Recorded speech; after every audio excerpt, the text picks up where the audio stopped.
think Mr. Vanderbilt was driving for sustainability. No matter how much money you have, it always, it's a finite resource. So sustainability was an important cornerstone, I think, in his belief. Also doing it right it was important for him. And we have used those philosophies in the development of the wine business for us the last 35 years or so, and we believe that we're holding true to those values. Wine has a really rich history at Biltmore. Obviously, it started with George Vanderbilt. Usage in his day was a little different from the business that we've created today. He traveled and found wine that he loved and brought it back to the house to share with his guests and when he entertained. Now we've taken that vision kind of a step further and we've turned it into a business for Biltmore. Mr. Cecil, he believed very strongly that we could create something here that was truly special, and he saw it as a multi-generational idea. His vision was that it would take a generation for us to understand what we could grow, a generation for us to figure out how to make the best wine out of what we could grow, and a third generation to determine where our customer was. So you could have that three-generation flow. He really wanted this business to be able to sustain Biltmore in the long term, and he knew that we would need more than just what could happen on this estate, that we would need to be able to be marketable outside of the estate.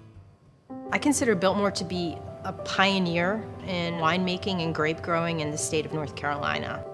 What we want to always have with our wines is that they are of good quality. We want to be as consistent as we can with the quality, and sometimes that's difficult. So having the relationships with the growers that we have in California and here locally really help in that process so that we can have consistent quality throughout. We want to create customers for life, not just for today.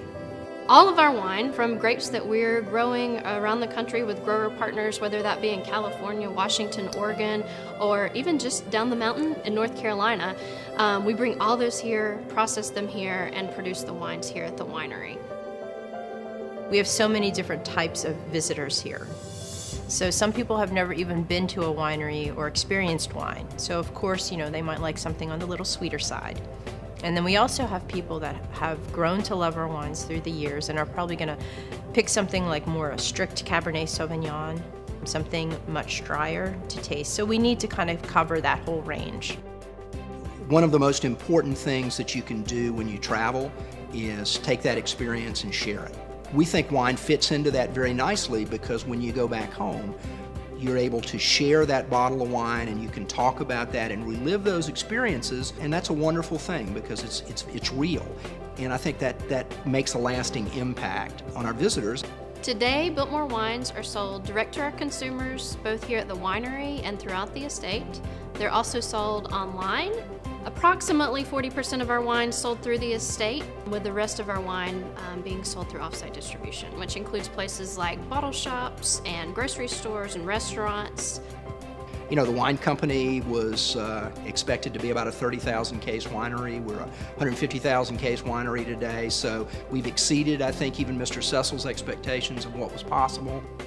It's still exciting, and it's still, I think, a great representative of what Mr. Vanderbilt would have done were he alive today.